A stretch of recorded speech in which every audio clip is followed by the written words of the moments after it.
अच्छा पीपल, मेरी वॉइस आ रही है सबको?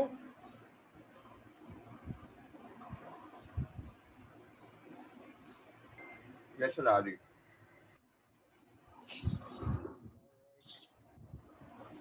अच्छा अब जनाब हम लोग प्रॉपर एक एग्जांपल लेकर चलते हैं कि इस पर वर्किंग किस तरीके से होगी। ये तो ओवरऑल जो सिनेरियो था वो मैंने आप लोगों को बताया। अब इस पे प्रॉपर एक एग्जांपल लेते हुए चलते हैं, एक छोटे से कैलकुलेटर की मिसाल लेते हुए चलते हैं कि उससे ये समझेंगे कि जनाब वर्किंग करनी किस तरीके से है।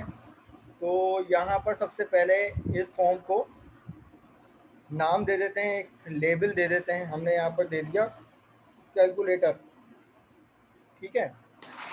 अब आपके पास फॉर्म पे ही डिफरेंट प्रॉपर्टीज़ होती हैं कि जनाब अगर आप अपीयरेंस की बात करें तो ओवरऑल आपका फॉर्म दिखेगा कैसे, उसका बैकग्राउंड कलर क्या होना चाहिए, बैकग्राउंड इमेज आप लगा सकते हो, इमेज का लेआउट बना सकते हो जनाब। उसकी बात यहाँ पर फ़ॉन्ट फ़ॉन्ट की डिफरेंट प्रॉपर्टीज़ आ जाएंगी। अगर हम यहाँ पर बात कर लेते हैं फ़ॉन्ट के साइज़ की, तो मैं इसको अगर 16 कर दूँ तो ये आपका फॉर्म का साइज़ इसने बना दिया। तो अभी हम वापस एड कर लेते हैं, ड्रैग एंड ड्रॉप करके आप उसको इसी तरीके से। अब ये हमने फॉर्म बना लिया। अब इस पे हम कुछ यूजर से इनपुट लेंगे, उसके लिए लेबल लगा लेते हैं। एक लेबल हमने ये लगा लिया, सर कॉपी किया जनाब। सर ये हम लोग जो इसका नाम बदल रहे हैं टेक्स्ट फाइल को यूज करके, जैसे कैलकुलेटर आपने टैक्स लिखा, प्रॉपर्टी है जी जी। टेक्स्ट इसकी प्रॉपर्टी है, तो हम सर डिस्प्ले के लिए इस पे कर रहे हैं। अगर हम नेम से बदलेंगे तो हमें पहले टेक्स्ट पे करना होगा, ये डायरेक्ट नहीं नेम नहीं नहीं बदल नहीं, जाएगा। आप नेम पे कर सकते हो डायरेक्ट। आप इस फॉर्म पे जाओ और फॉर्म के जो ये जो नेम प्रॉपर्टी है इसमें जाओ, चले आओ। जब आप इवेंट खोलोगे ना, जब आप कोड पे जाओगे तो वहाँ पे जो आपने यहाँ पे नाम दिया हुआ होगा वहाँ पे वो आ रहा होगा कोड में। Okay sir. अच्छा अब ये हमने सिंपल से दो लेबल उठा लिए। इस लेबल को अब यहाँ पर नाम देंगे। देखो बाय डिफ़ॉल्ट इसके टेक्स्ट में लिखा हुआ है लेबल 1। हम यहाँ पर एक मैसेज दे देते हैं कि एंटर दी नंबर 1, या कह दो आप यहाँ पर एंटर दी फर्स्ट नंबर। तो यहाँ पर मेरे पास ये लेबल हो गया। इसी तरीके से मैं फ़िलहाल इसको डिलीट करके इसी को कॉपी कर लेता हूँ और यहाँ पर पेस्ट कर लेता हूँ, और इसका यहाँ पर लाकर नाम चेंज कर लेते हैं। मैं यहाँ पे इसको कह देता हूँ कि जनाब ये हो गया सेकंड नंबर, ठीक है भाई। ये मेरे पास ये जो मैसेजेस हो गए, इसके आगे आप अपने टेक्स्ट बॉक्स लगाओगे, ड्रैग किया, ड्रॉप किया और यहाँ पर इसका साइज थोड़ा सा बढ़ा दिया। अगर आप चाह रहे हो कि जनाब इसको थोड़ा चौड़ा करना है तो आपके पास ऑप्शन नहीं आ रहा, तो ये छोटा सा आपके पास यहाँ पे एरो बना हुआ है, ठीक है ना, नज़र आ रहा है सबको? सर जी सर। ये सर आ रहे हैं। यस हाँ, सर। आप यहाँ पर इसको क्लिक करो। कोई कह रहा है रिपीट करा दें, क्या समझ नहीं आया भाई आपको?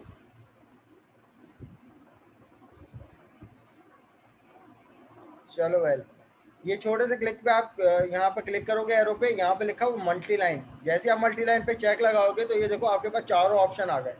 आप इसको अपनी मर्जी के मुताबिक चाहो तो टेक्स्ट एरिया बना लो मैसेजेस के लिए, या आप थोड़ा सा स्टाइल दे दो इसको, इसकी पैडिंग बढ़ा दो। डबल आईसीटी में सर पैडिंग बढ़ी उसके लिए तो रिच टेक्स्ट बॉक्स का यूज करना है। वो यूज़ कर लो, इट्स अप टू यू। इसका इससे भी काम कर सकते हो, ठीक है जनाब। आप यहाँ से इसी को कॉपी कर लो और इस टेक्स्ट बॉक्स को यहाँ पर ड्रैग एंड ड्रॉप कर दो। अब जनाब ये हमारे पास दो टेक्स्ट बॉक्स आ गए। इसका मतलब ये फॉर्म हमने बनाया है ताकि यूज़र से इनपुट ले लें। इस टेक्स्ट बॉक्स का नाम है टेक्स्ट बॉक्स 1। आप चाहो तो अपने आसानी के लिए यहाँ पर इसका नाम भी चेंज कर सकते हो। अब यहाँ पर इसको हमने नेम प्रॉपर्टी में हमने कह दिया कि जनाब फर्स्ट नंबर, ये बन गया इसका वेरिएबल नेम। जब आप कोड करोगे ना तो जो इस टेक्स्ट बॉक्स का जो वेरिएबल नेम बन गया ना वो इस नाम से, सही है।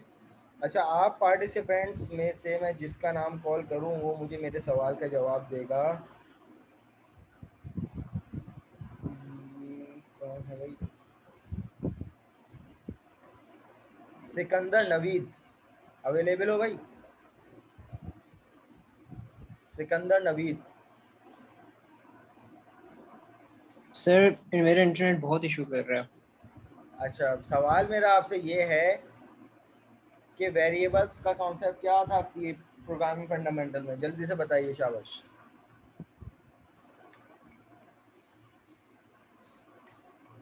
सिकंदर नवीद।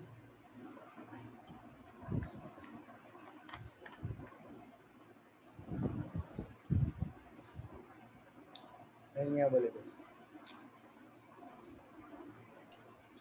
सर आवाज कट कट के आ रही है आपकी। चलो छोड़ो। तो मैं यहाँ पे बात कर रहा था आपसे ये मेरे पास आ गए 2 यूजर से इनपुट लेने के लिए मैंने टेक्स्ट फील्ड बना दिया। अब जनाब मैं यहाँ पे चाहता हूँ कि जब भी मैं इस बटन को क्लिक करूँ, यहाँ पे मैंने एक बटन ड्रैग किया और ड्रॉप कर दिया और इसकी पैडिंग बढ़ा दी। इस बटन को यहाँ पर नाम दे दिया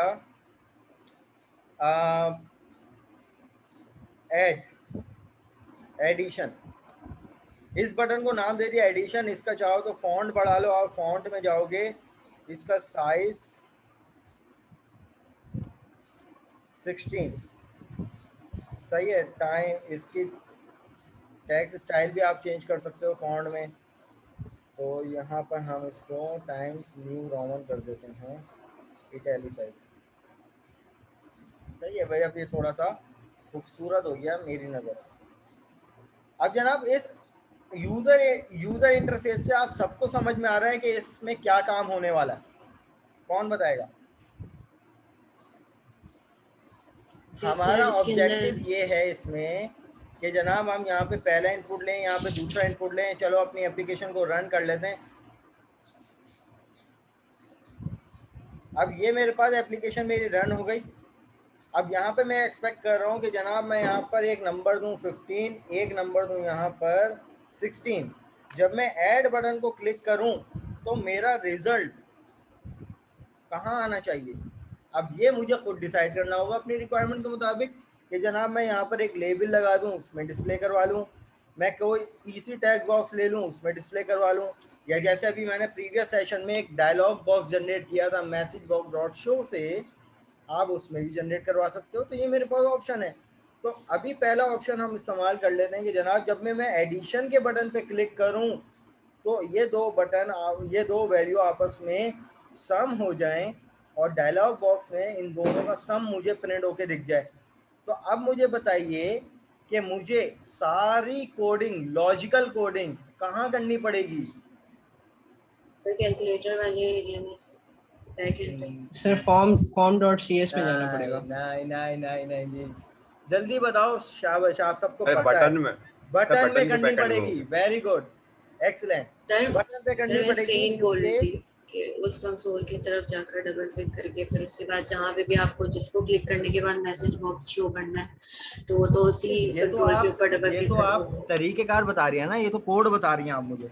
मैं तो ये पूछा जी। कि कोड करना कहाँ पड़ेगा, एक्चुअल सारा लॉजिकल कोड। तो भाई ने जवाब दिया कि ये एडिशन के बटन, क्योंकि देखो ना यहाँ पे यूजर इनपुट आ गया, यहाँ पे यूजर इनपुट आ गया। आपको ये डिसाइड करना है कोडिंग करने के इससे पहले कि जनाब आपने कोडिंग करनी कहाँ है। तो हमें ये समझ में आ रहा है कि भाई सारा काम हमें तो सम करना है ना 2 नंबरों का। तो सम कब होगा? जब हम एडिशन के बटन पे क्लिक करेंगे। तो अब यहाँ पे ये एक बात ध्यान में रखिएगा, मैं रिपीट कर रहा हूँ जो मैंने प्रीवियस सेशन में बताई थी कि जनाब विंडोज़ फॉर्म हो या विंडोज़ फॉर्म का कोई भी कंट्रोल हो, उसके पीछे कोडिंग करने के लिए उसके इवेंट के पीछे काम करना पड़ता है। कि जैसे मैंने मिसाल बताई थी कि भाई मुझे चलना है, चलना मेरा एक इवेंट है, लेकिन मुझे कैसे चलना है, आड़ा टेढ़ा होके चलना है या सीधा चलना है, ये मैं खुद डिसाइड करूँगा। ठीक है, जो मेरे अंदर कोडिंग की गई होगी। तो इसी तरीके से इस बटन के पीछे आपको सम करवाना है या सब्ट्रैक्ट करवाना है या प्रोडक्ट लेना है या डिवाइड करना है, ये आप इसके इवेंट के पीछे करोगे। तो आप जैसे यहाँ पर इस बटन पे डबल क्लिक करोगे तो अब आप यहाँ पर देखो अंडरस्कोर क्लिक सबको नजर आ रहा है? जी सर। ये अंडरस्कोर क्लिक क्या है? ये इवेंट है कि बटन पे क्लिक करोगे तो ये वाला कोड चलेगा, ये वाला ब्लॉक रन होगा। अब इस ब्लॉक के अंदर आपने क्या काम करना है ये आप खुद डिफाइन करोगे। अब ये क्या था, बटन 1। ये भी बात सबको समझ में आती है कि बटन का टेक्स्ट तो मैंने बटन 1 कर दिया, एडिशन कर दिया, लेकिन इसकी जो नेम प्रॉपर्टी है, जिस नाम से इवेंट जनरेट हो रहा है, वो बटन 1 है। तो आप लोगों से वाइवा में ये वाला सवाल मैं कर सकता हूँ और करूँगा भी कि भाई टैक्स ऑन नेम में क्या फ़र्क है। तो टैक्स जो है वो आपका टैक्स चेंज करता है, और नेम जो है वो आपके इवेंट का नाम डिफाइन करता है कि एक्चुअल इवेंट तो ये है, तो हर बटन का इवेंट होगा अंडरस्कोर क्लिक। लेकिन अगर एक बटन का नाम बटन 1 है तो दूसरे बटन का नाम बटन 1 नहीं हो सकता। वेरिएबल का कॉन्सेप्ट है, मेथड का कॉन्सेप्ट है। सही है ना? क्योंकि तो आप यस यहाँ पे सर, देखो कि इसमें नंबर ऑफ पैरामीटर क्या हैं, 2 हैं। 2 है सर। अब आप यस सर। जितने भी बटन के इवेंट क्लिक करोगे उनमें दो ही पैरामीटर होंगे, और अगर सेम नेम हो गया तो जनाब आप नहीं बना सकते, कॉन्फ्लिक्ट आ जाएगा। किसी भी दो वेरिएबल सेम नाम के नहीं बन सकते। इसी तरीके से सेम पैरामीटर और सेम नेम के मेथड भी नहीं बन सकते। अब आपको ऊप में एक और कॉन्सेप्ट मिलेगा कि आप सेम नेम के 10 मेथड बना सकते हो, मैं बना के भी दिखाऊंगा, लेकिन उसमें पैरामीटर डिफरेंट होगा। अगर पैरामीटर भी सेम हो गए और नाम भी सेम हो गया एक से ज़्यादा मेथड्स का, तो वो मसला करेगा। तो अब जनाब ये बात सबको समझ में आ रही है कि मैंने सारा काम इस पे करना है, तो मैं इस बटन के कोड पे चले गया, इवेंट पे चले गया। अब इस इवेंट पे मुझे वर्किंग करनी है। मैंने यहाँ पे जनाब सबसे पहले तो क्या है कि याद रखिएगा एक बात कि कंसोल एप्लीकेशन में भी आप लोगों ने पढ़ा था कि C# बाय डिफॉल्ट यूजर से इनपुट स्ट्रिंग में लेता है। जी सर। सही है ना? इसी तरीके से विंडोज फॉर्म का हर कंट्रोल से आने वाला इनपुट, आने वाली वैल्यू बाय डिफॉल्ट स्ट्रिंग में होती है, ये याद रखिए। अब मैं अगर यहाँ पे इसमें नंबर लिखूं या टेक्स्ट लिखूं, दे ऑल आर स्ट्रिंग, लेकिन मुझे यहाँ पर इसके थ्रू क्या करना है, कन्वर्ट करना है ना। तो आप सबको पता है integer dot parse, convert dot to int, ये इंस्ट्रक्शन पता है ना 2 सबको। यस।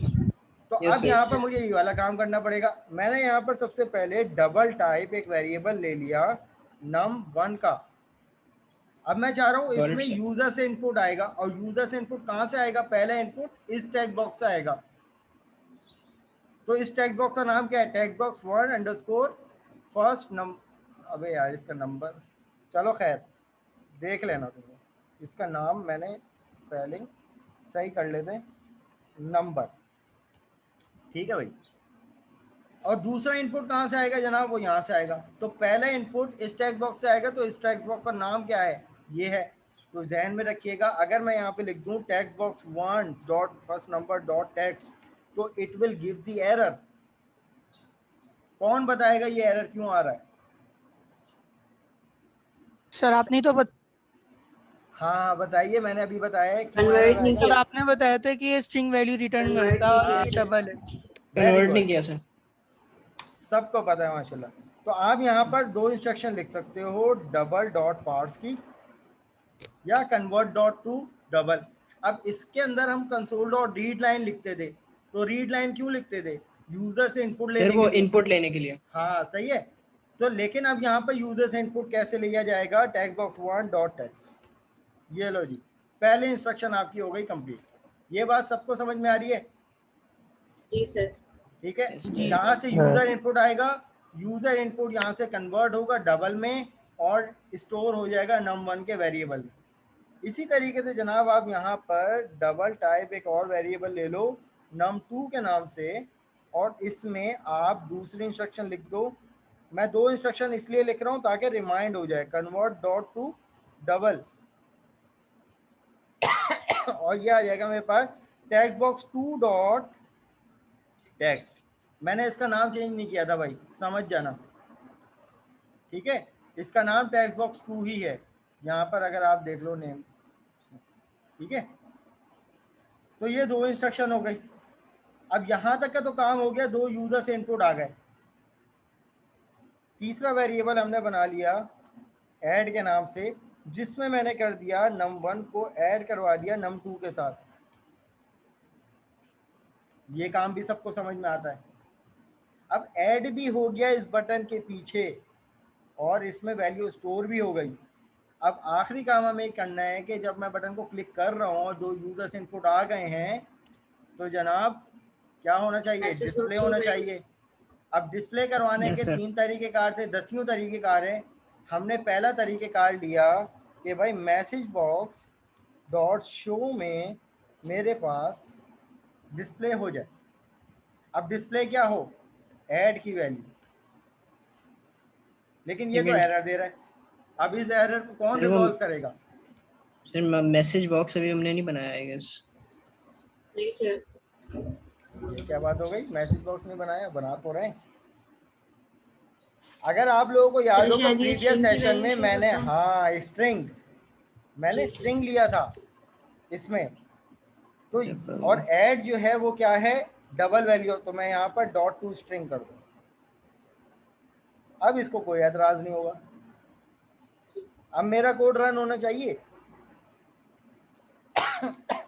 Yes sir sir. जब बटन भी क्लिक करेंगे तो हो गया।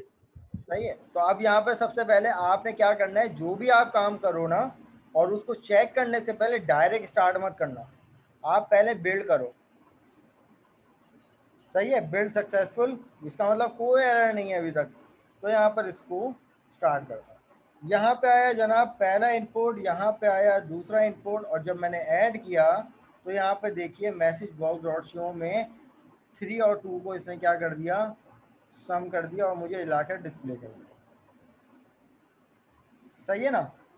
सर मैसेज बॉक्स की प्रॉपर्टीज चेंज हो सकती है? बिल्कुल हो सकती हैं। इसमें 4 प्रॉपर्टीज होती हैं। देखें, मैसेज बॉक्स जो होता है ना उसमें 4 पैरामीटर होते हैं।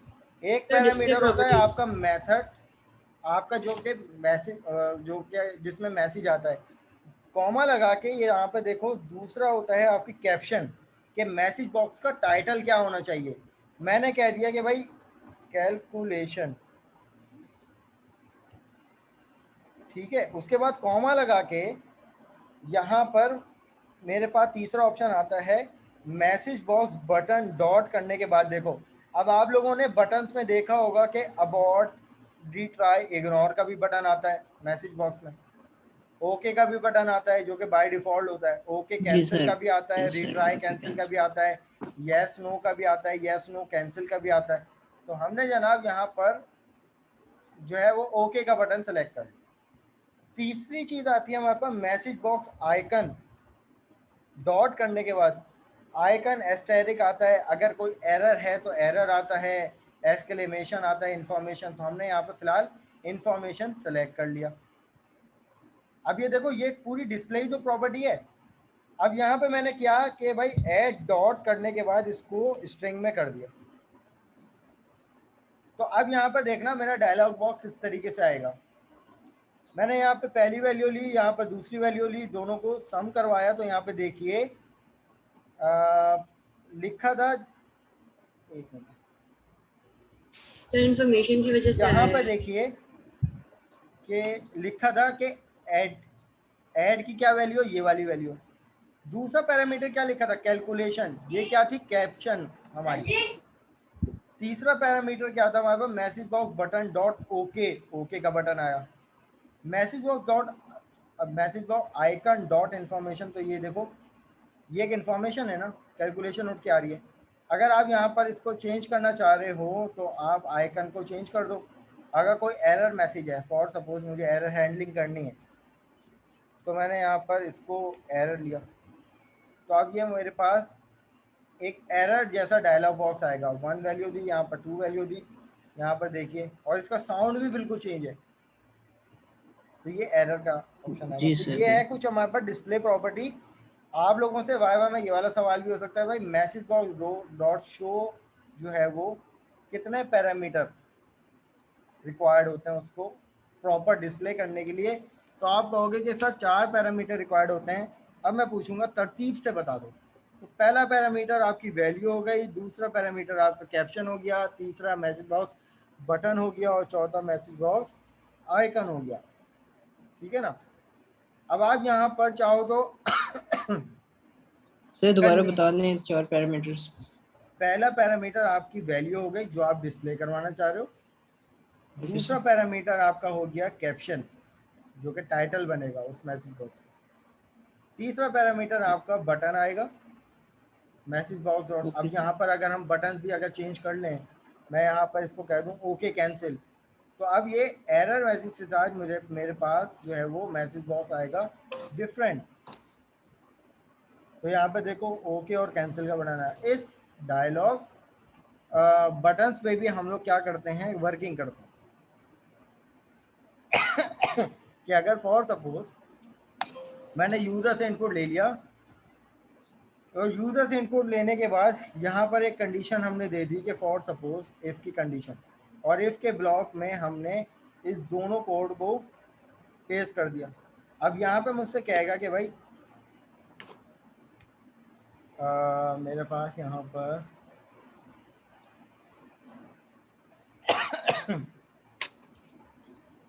हमने वैल्यू यहाँ पर आप कंडीशन वगैरह भी इस तरीके से दे सकते हो, जैसे फॉर सपोज जब आपने यूज़र से इनपुट ले लिया तो आपके पास एक मैसेज बॉक्स आ जाए यहाँ पर इस तरीके से। यहाँ पर आप लिखो कि मैसेज बॉक्स डॉट शो, और यहाँ पर लिख दो कि are you sure you want to add, ठीक है ना।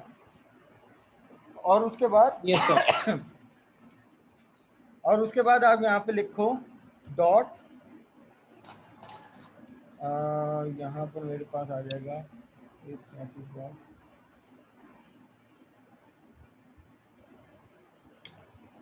डायलॉग रिजल्ट डॉट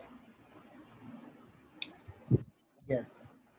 अब यहाँ पर देखो मेरे पास कुछ ये वाली वर्किंग होगी। अब इस वर्किंग से देखो होगा क्या, वरना मेरे पास क्या हो जाए, else message box dot show exit not working. अब ये दो कंडीशन हमने दे दी भाई। अब यहाँ पे पहली कंडीशन क्या है कि भाई अगर आपके पास मैसेज बॉक्स डॉट शो एक होगा, उसमें आपसे पूछेगा आइदर यस और नो, तो आप यहाँ पर इसको कह दो कि भाई मेरे पास ये दूसरी चीज़ है कैप्शन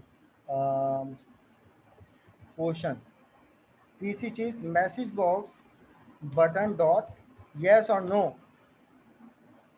ठीक है। और उसके बाद message box icon dot question mark. अब इससे क्या होगा चेक करते हैं। अब यहाँ पे पहला इनपुट दे दिया, यहाँ पर दूसरा इनपुट दे दिया। अब यहाँ पर मुझसे कह रहा है कि are you sure you want to add. अगर मैं यहाँ पर नो करूँगा तो देखो इसने कह दिया नॉट वर्किंग, ठीक है ना। मैं यहाँ पे दोबारा आया हूँ, मैंने इसको यहाँ पे किया यस, तो देखो इसमें मुझे क्या दे दिया, मेरा रिजल्ट 5 + 3। तो इस पर भी बाकायदा वर्किंग होती है। ये काम देख लो किस तरीके से हुआ है कि ये तो मैसेज बॉक्स पूरा हमने बना दिया। मैसेज बॉक्स के बाद मैंने डबल इक्वल टू किया, और उसके बाद डायलॉग रिजल्ट कि आपका जो मैसेज बॉक्स बटन है वो किस बटन पे आप काम करना चाह रहे हो। तो हमने येस बटन पे काम किया, येस होगा तो ये वाला कोड चल गया, और अगर येस नहीं होगा उसके अलावा तो दूसरी कंडीशन बचती है ना नो की, तो हमने एल्स कंडीशन लगा दिया। अगर आपके पास 3 बटन होते हैं तो आप एल्स इफ का कोड यहाँ पे बना सकते हो। ठीक है जी, ठीक है सर। यहाँ तक मुझे बताइए कि क्या फ्लो में कोई प्रॉब्लम हो रही है किसी को? नहीं सर। अच्छा एक चीज़ आप लोगों को तो अब यहाँ तक ये छोटी सी हमने एग्जाम्पल कर ली थी। अब आप यहाँ पर चाहो तो डिफरेंट तरीके से अपने रिकॉर्ड को जो है वो डिस्प्ले करवा सकते हो। अच्छा क्लास, अभी तक जितना भी काम हम लोगों ने किया है ये कहलाता है SDI, सिंगल डॉक्यूमेंट इंटरफेस। एक ही फॉर्म पे सारी वर्किंग हो रही है ना, कोई दूसरा फॉर्म तो खुल ही नहीं रहा अभी कि एक ही, जब भी आप एप्लीकेशन को रन कर रहे हो तो आपके पास एक ही फॉर्म खुल रहा है और उसी फॉर्म पे पूरा मॉड्यूल जो है वो इम्प्लीमेंट हो रहा है। और ख़त्म भी वहीं हो रहा है। तो ये कहलाती है SDI single document interface. Lab number 1 हमारे पास 2 टॉपिक पे मुश्तमिल है, एक सिंगल डॉक्यूमेंट इंटरफेस है और एक मल्टी डॉक्यूमेंट इंटरफेस है। मल्टी डॉक्यूमेंट इंटरफेस का मतलब ये होता है, वो अभी हम अब लोग एक से ज्यादा फॉर्म्स हो। मल्टी डॉक्यूमेंट इंटरफेस का मतलब ये होता है कि आप वहाँ पे MDI कंटेनर यूज़ करते हो। देखो, आपकी पूरी एप्लीकेशन किसी एक फॉर्म के अंदर अंदर इम्प्लीमेंट हो, उसके अंदर जितने भी फॉर्म खुलें वो उसका एक पेरेंट फॉर्म हो, उसी के अंदर खुलें, आउटसाइड दी फॉर्म ना खुलें। ये कॉन्सेप्ट होता है किसका? MDI का। सही है। तो यानी लिंक्ड फॉर्म्स ना, जैसे इसमें आपने बताया था कि एक बटन में क्लिक करो तो दूसरा फॉर्म ओपन हो नहीं, जाए, वो फिर तो दूसरा आप लिंक करवाओगे ना, सर दोबारा बता दें एक लेकिन दफ़ा। जो फॉर्म्स खुलेंगे, चलो मैं बता देता हूँ। देखो, अब फॉर एग्जांपल मैं यहाँ पर एक और फॉर्म जो है वो क्रिएट कर लेता हूँ समझाने के लिए। मैं यहाँ पे गया, राइट क्लिक किया, ऐड किया एक न्यू आइटम, या नीचे लिखा हुआ आता है विंडोज फॉर्म। इस फॉर्म को नाम मैंने दे दिया फॉर्म 2। विंडोज फॉर्म था, ये फॉर्म 2, और इसको भी मैंने अपनी मर्जी से डिज़ाइन कर लिया। इसमें यहाँ पर एक बटन उठा लिया और यहाँ पर जो है जनाब एक ग्रुप बॉक्स उठा लिया, वॉट एवर। अब ये हमारे पास एक फॉर्म बन गया। अब मैं ये चाहता हूँ कि भाई ये वाले बटन के थ्रू जब मैं इस बटन पे क्लिक करूँ तो मैसेज बॉक्स पे तो पहले वो रिजल्ट आ जाए। जब मैं मैसेज बॉक्स को ओके करूँ तो जो भी वर्किंग इसके बाद है एंड में ये वाला फॉर्म उठ के आ जाए। या आप चाहो तो एक और बटन उठा लो जिससे आप लिंक करवा दो। हमने यहाँ पर दूसरा बटन ले लिया और इस बटन को हमने यहाँ पर नाम दे दिया कि लिंक टू फॉर्म 2, ये एक नाम दे दिया। अब हम चाहते हैं कि जब इस पे क्लिक करें तो ये वाला फॉर्म खुल जाए जिस पे ग्रुप बॉक्स और बटन 1 मेंशन है। तो आप जाओगे सीधे सीधे इस बटन के पीछे, ये इसको आ हाइड गया करके क्लिक फिर का दूसरा शुरू इवेंट। करना। अब आपको यहाँ पर क्या करना पड़ेगा कि अब ये वाला फॉर्म खोलना है ना, और और इस बटन के पीछे, और ये वाला बटन जो है ये फॉर्म 1 पे पड़ा हुआ है। इसी का पार्ट है ना, अगर देखा जाए तो ये फॉर्म 1 है और ये फॉर्म 2 जी है। सर। इस जी जी फॉर्म जी 1 पे ये वाला बटन जो है ये किस पे पड़ा हुआ है? फॉर्म 1 पे। आप यहाँ पर फॉर्म 2 का ऑब्जेक्ट बनाओगे, form 2 F2 equal to new form 2, dot. ठीक है। और उसके बाद F2 डॉट करने के बाद एक मेथड मिलेगा आपको, शो का मेथड। शो। जी सर। और आप चाहते हो कि भाई अगर मैं इस पे क्लिक करूं तो ये वाला फॉर्म गायब हो जाए और ये वाला खुल जाए, तो दिस डॉट आप हाइड। इसके पीछे ये वाला काम कर दोगे कि सिंपल दिस डॉट हाइड। अब ये दिस का काम क्या है? ये ऑब्जेक्ट ओरिएंटेड प्रोग्रामिंग का कॉन्सेप्ट है, दिस। सही है। अभी हम for the okay time sir. Being this नहीं कर रहे, वरना फिर इस फॉर्म पे तो चले जाएंगे, लेकिन इस फॉर्म पे वापस इस फॉर्म पे रीडायरेक्ट कैसे होंगे? तो मैं फॉर द टाइम बीइंग ये वाला काम नहीं कर रहा, इसको मैं कमेंट आउट सर बैक आने का कोई फंक्शन नहीं है? कर सकते हो आप। यहाँ पर कोई बटन कंट्रोल डालना लगा पड़ेगा। दो, इस बटन के पीछे ये वाला फॉर्म खुलवा लो वापस। तो आप यहाँ पर इसको नाम दे दो, जी बैक बिल्कुल का सर। नाम दे दो। चलो यहाँ पर इसको बैक का नाम दे देते हैं। सर फिर यहाँ पे फॉर्म 1 का तो ऑब्जेक्ट अब यहाँ बनाने पर से फॉर्म 1 का ऑब्जेक्ट बनेगा, बिल्कुल सही बताया आपने। तो यहाँ पर आप बना लो form 1 F1 equal to new form 1, और ये आ जाएगा फॉर्म 1 F1 डॉट करने के बाद शो, शो। और जनाब ओके। This dot height. जब आप बैक करोगे तो एग्जिस्टिंग फॉर्म फॉर्म 2 बंद बंद हो हो जाएगा जाएगा। और ये वाला हो जाएगा। इसी तरीके से अब आप यहाँ पर दिस डॉट हाइट को भी विजिबल कर लो। अब आप अपनी एप्लीकेशन को पहले बिल्ड कर लो। बिल्ड करने के बाद सक्सेसफुली बिल्ड हो गया, रन कर लो अब आप। तो अब देखो, जब मैं इस बटन को क्लिक कर रहा हूँ ना, तो ये देखो वो वाला फॉर्म गायब हो गया, फॉर्म 1। जी अब सर। फॉर्म 2 खुल गया आपके पास।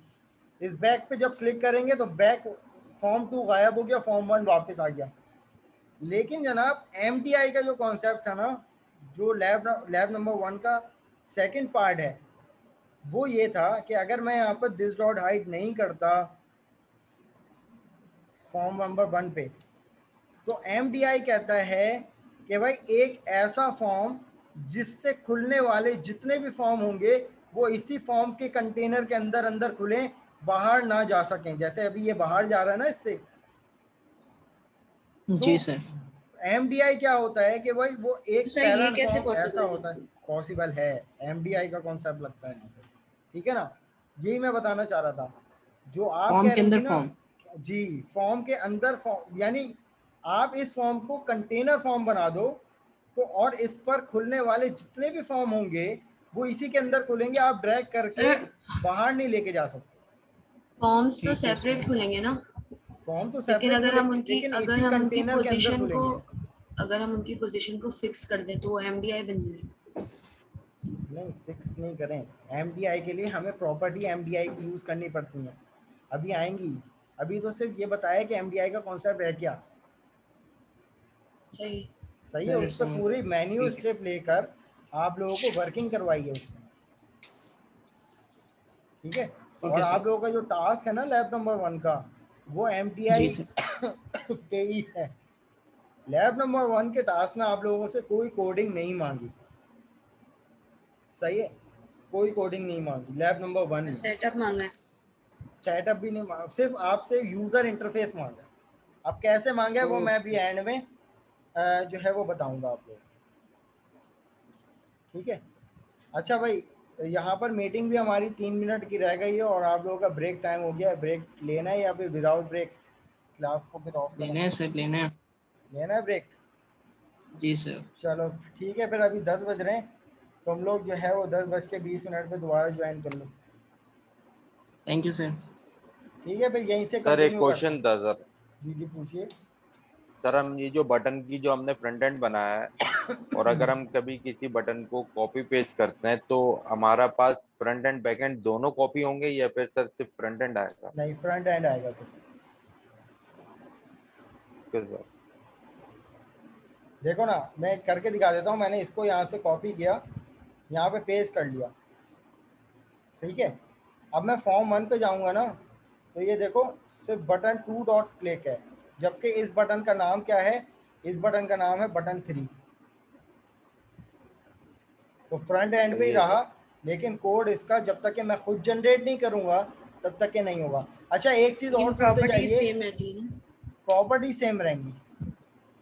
अच्छा एक चीज़ सुनते जाइए भाई, वंस अगर आपने किसी का फॉर्म का कोड जनरेट कर दिया ना, जैसे ये इवेंट है, अगर आपने इसको मिटा दिया ना तो आपकी एप्लीकेशन क्रैश हो जाएगी भाई। वंस अगर कोई कोड जनरेट हो गया उसको जनरेट रहने दें, अगर उस पर वर्किंग करनी है तो कर लें, वरना उसको मिटाएं नहीं, वरना आपका यूज़र इंटरफेस जो है वो सपोर्ट नहीं करेगा, क्रैश हो जाएगा। ये सर पहले तो वो करता ही नहीं है, वो एरर दे रहा होता है जी कि आप एरर कुछ दे देगा, क्रैश हो जी जाएगा, सर। ठीक है। चलें आप लोग जाइए, फिर 10:20 पे रीज्वाइन कर लेते हैं। Thank you so much.